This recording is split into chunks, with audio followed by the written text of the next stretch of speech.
প্রিয়। সত্যি তাই, আমরা গর্ব করি আমাদের বাংলার জন্য।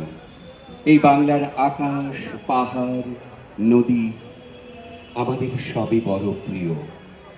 তাই এই বাংলাকে আরো আরো সুন্দর করে, বাংলা মাকে আরো সুন্দর করে আমাদের সকলের সামনে যিনি নিয়ে এসেছেন পশ্চিমবঙ্গের মাননীয় মুখ্যমন্ত্রী মমতা বন্দ্যোপাধ্যায়।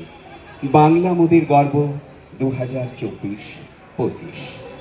বাংলার সঙ্গীত শিল্পী, যন্ত্রশিল্পী, বাচিক শিল্পীদের উৎসাহ দানের জন্য মাননীয় মুখ্যমন্ত্রী মমতা বন্দ্যোপাধ্যায়ের উদ্যোগে অনুষ্ঠিত হচ্ছে বাংলা মোদের গর্ব 2024, যা চলবে 29শে ডিসেম্বর 2024 থেকে 1 জানুয়ারি 2025 পর্যন্ত একতারা মুক্তমঞ্চ রবীন্দ্র সদন প্রাঙ্গণে। এর পাশাপাশি রাজ্যের সমস্ত জেলায় অত্যন্ত সাফল্যের সঙ্গে অনুষ্ঠিত হয়েছে বাংলা মোদের গর্ব।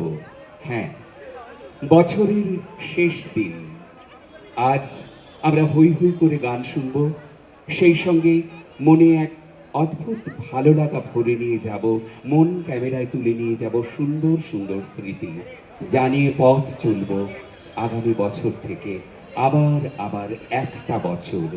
বাংলা মোদের গর্ব। বাংলা